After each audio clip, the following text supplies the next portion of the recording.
සුබ දවසක් වේවා යාළුවනේ. අද අපි බලමු සබ්වූෆර් ඇම්ප් එකක් රිපෙයාර් කරන්නේ කොහොමද කියලා. මේක ඇත්තටම මේක මගේ යාළුවෙක්ගේ ඇම්ප් එකක්.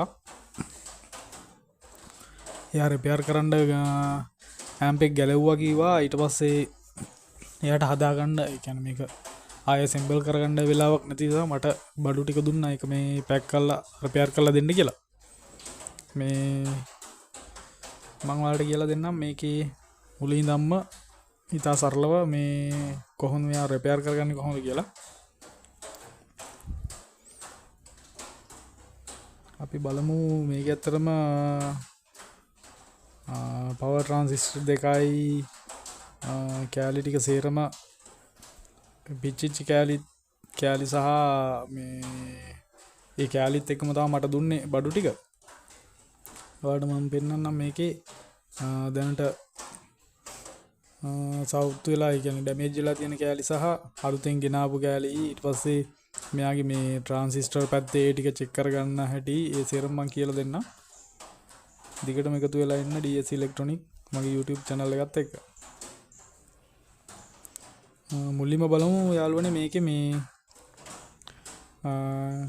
අර ඩුවල් සප්ලයි වෝල්ටේජ් එකක් මේ බෝඩ් එකේ වැඩ කරන එක පැත්තක කන්ඩෙන්සරයක් මේ ඩැමේජ් වෙලා තියෙනවා. ඒක කියන්නේ මලකඩ කාලා කොරොඩ් වෙලා. ඒකට ගෙනාපු කන්ඩෙන්ස් කැපැසිටර් එකක් මෙතන තියෙනවා. ඔයාලට පෙන්නන්නම් මේකේ ඩැමේජ් වෙලා තිබුණ එක. ඒකට මේක තමයි මට කෙනහලා දුන්න අලුත් කෑල්ල. ඊට පස්සේ මේ ට්‍රාන්සිස්ටර් එකයි මෙතන මේ කණු කපපු අනිත් ට්‍රාන්සිස්ටර් එක හොඳයි. මේ අලුත් ට්‍රාන්සිස්ටර් එක වෙනුවට යාළුවා, ඒ කියන්නේ මගේ යාළුවා එකක් දාලා ඒකත් පිච්චුණා කියලා තමයි මට මේක දුන්නේ. හරි අපි බලමු. මේක යාළුවනේ රේඩිය එකයි බ්ලූටූත් සහ රේඩිය එක දෙකම මේ තියෙන සබ් එකක්. අපිට මේ සර්කිට් එකේ නම් මේ මොකක්ද ඩැමේජ් එකක් එහෙම අතරම ඇවිල්ලා නැහැ මේ බෝඩ් එකේ. මේ ඉතුරු ටික මම ඔයාලට පෙන්නන්නම්. මේ මෙතන තමයි අර කැපැසිටර් එක තිබුණේ. ඒකයි මේ දෙපැත්තේ පවර් ට්‍රාන්සිස්ටර් දෙක තියෙනවා. මේ දෙකෙන් තමයි මේ ෆයිනල් අවුට් එක බෆල් සයිඩ් එකට යන්නේ.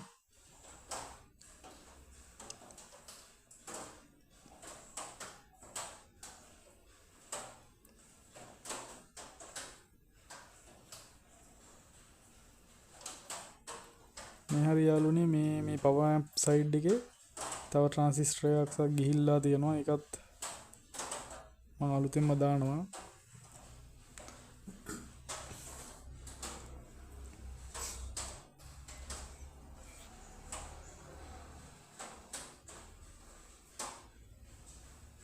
මෙතන මේ ට්‍රාන්සිස්ටර් දෙකේ පාත් ටිකක් වැඩිපුර ඩැමේජ් වෙලා තියෙනවා. ඒකත් අපි හදලා මේ කනෙක්ෂන් එක හදලා ගමු.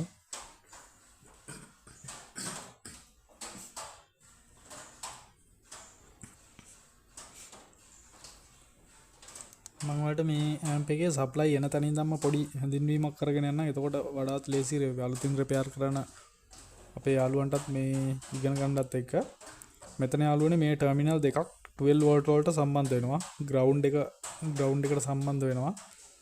එතකොට 12 වෝල්ට් අපිට ඉන්න එකක් මෙතන දුන්නාම මෙතන තියෙනවා මේ කන්ඩෙන්සර් එක. එයා ස්මූතින් කැප් එකක් විදිහට තමයි මෙතන පාවිච්චි කරලා තියෙන්නේ. ඊට පස්සේ මෙන්න මෙතන තියෙනවා TL 494 IC එකක්.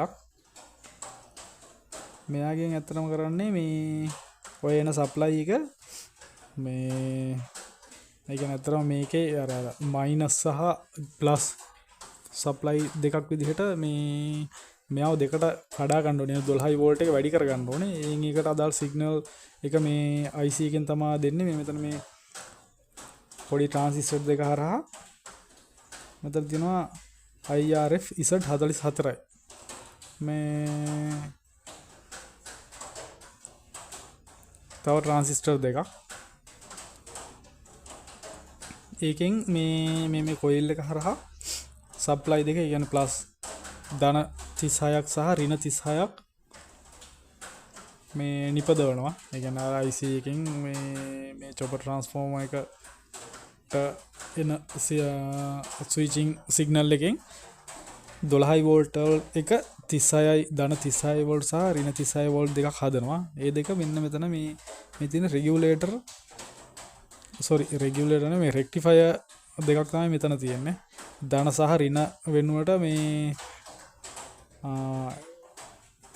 MURF 1620 CT එකේ ඇනෝඩ් එකක් සහ කැතෝඩ් ඒ කියන්නේ ඍණ වලට පාවිච්චි කරන එකක් සහ ධන වලට පාවිච්චි කරන රෙක්ටිෆයර් දෙකක් මේ දෙකෙන් අර මේ කොයිල් එකෙන් නිපද වෙන 36 වෝල්ට් ධන 36 වෝල්ට් එක සහ ඍණ 36 වෝල්ට් එක DC කරනවා. ඒ කරලා ඊට පස්සේ අර මේ ලොකු කැපැසිටර් දෙක තියෙන්නේ. ඒ දෙකට සප්ලයි දෙක යනවා. එතකොට එයා මේ DC සප්ලයි එක මෙතනින් එයා ස්මූත් කරගෙන මේ පවර් ඇම්ප් එක පැත්තට ඕන වෝල්ටේජ් එක මෙතනින් බෙදා හරිනවා. මේ කන්ඩෙන්සර් එක අපි මෙතෙන්ට පාස් කරගමු.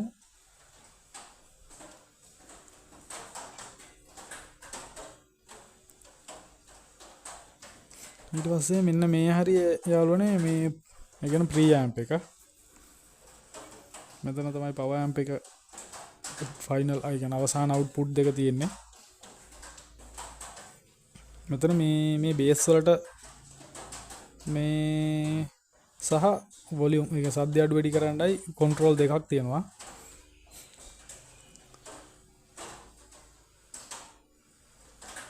මෙතන ප්‍රී ඇම්ප් එක විදිහට අපිට බලා ගන්න පුළුවන් 45යි 58 මේ IC එකක් තියෙනවා. ඒක අතරම මේ අනිත් පොඩි බෝඩ් එකෙන් එන ඒ සිග්නල් එක Bluetooth හෝ USB radio FM සිග්නල් එක මෙතනින් මේ වර්ධනය කරගන්නවා.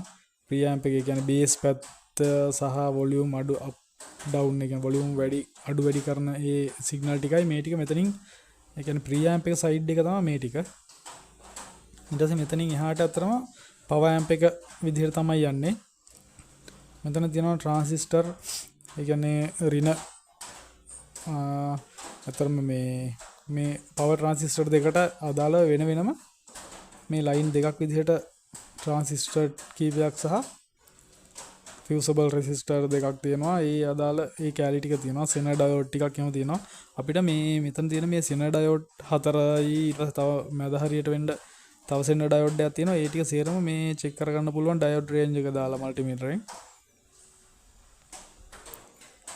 අපි ට්‍රාන්සිස්ටර් ටිකත් මේ අපිට බෝඩ් එකේ තියෙනකොටම චෙක් කරගන්නත් පුළුවන්. ඒ අරින්න අපිට මේ අතන බෝඩ් එකෙන් රිමූව් කරලා චෙක් කරගන්නවා තමයි වඩාත් පහසු. මොකද එතකොට මේ බෝඩ් එකේ තියෙනකට අර පරිපතය සම්පූර්ණ වෙලා තියෙන හින්දා සමානට වැලියු පළක් ඒවා මේ හරියට අපිට පෙන්වන්නේ නැහැ. ඒ හින්දා මම මේ සයිඩ් එකේ තියෙන ට්‍රාන්සිස්ටර් ටික ගලව ගත්තා. අපිට මේ printed board එකේ අතර මේ වැලියු ටික ගහලා තියෙන හින්දා ඒ කියන්නේ ට්‍රාන්සිස්ටරේ දාන්න ඕන පැත්තත් එක්ක මේ print කරලා තියෙන හින්දා ලොකු ප්‍රශ්නයක් නැහැ. මේ මාරු වෙන්නේ නැතුව අපිට වැඩේ කරගන්න පුළුවන්. එහෙම print කරලා නැත්තම් යාළුවනේ අතරම මේ ඔයා පොඩ්ඩක් බලලා මේ වෙන මේ කැලි ගලවගෙන චෙක් කරගන්නවා නම් හොඳයි. ඩයෝඩ් රේන්ජ් එකේ දාලා අපිට මේවා චෙක් කරගන්න පුළුවන්.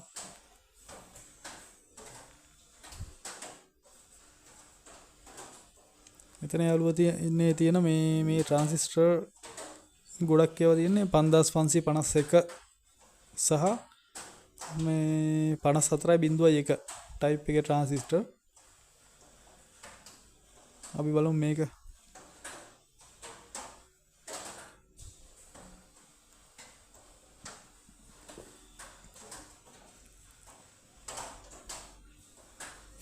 මේක අපි බලමු චෙක් කරලා.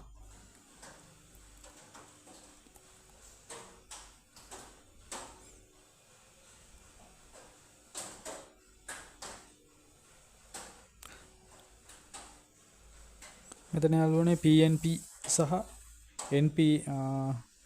PNP සහ NPN ට්‍රාන්සිස්ටර් මොඩුල් දෙකේම ට්‍රාන්සිස්ටර් තියෙනවා. අපිට ඒවා මේ වැලියු වෙන වෙනම මේ විදිහට පින් ෂෝට්ද නැද්ද කියලා ඩයෝඩ් රේන්ජ් එකේ දාලා චෙක් කරගන්න පුළුවන්.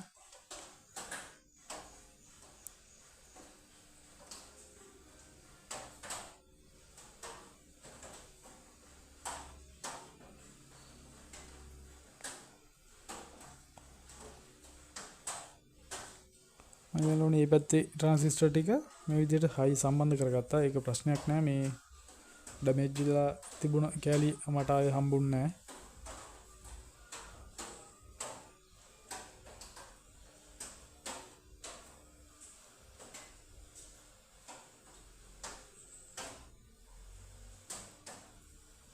ඒ විදිහට පවර් ට්‍රාන්සිස්ටර් දෙපැත්තටම මේ ඉතින් මයිනස් පැත්තට එන සහ ප්ලස් පැත්තට එන අදාළ ට්‍රාන්සිස්ටර් වෙන වෙනම මේ ඉතින් ඔඩියෝ සිග්නල් වර්ධනය කරන කොටස් දෙකක් විදිහට තමයි මේ ටික අතරම තියෙන්නේ. ඒකෙන් එන ඒ සිග්නල් එක මේ පවර් ට්‍රාන්සිස්ටර් දෙකට එනවා. ඒක අතර මේ පවර් ට්‍රාන්සිස්ටර් කියලා කිව්වට මේ ඔඩියෝ වර්ධකයක් විදිහට තමයි අතර මේ ලොකු ට්‍රාන්සිස්ටර් දෙක වැඩ කරන්නේ.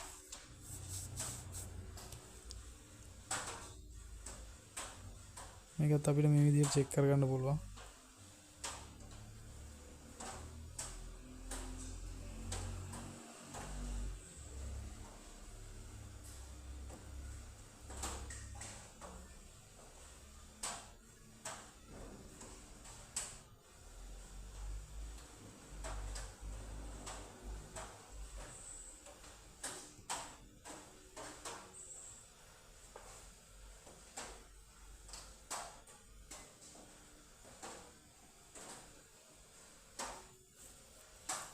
ඒකත් යාළුවනේ ගලෝපු ට්‍රාන්සිස්ටරයක් වුණාට ඒකත් හොඳයි.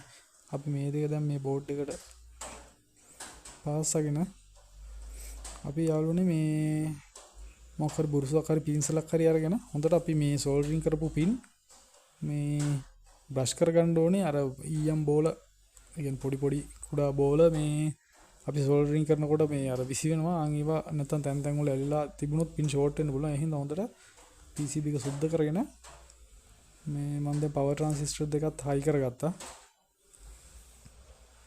අපිට දැන් සෙට් එක ඔන් කරලා බලන්න තමයි තියෙන්නේ.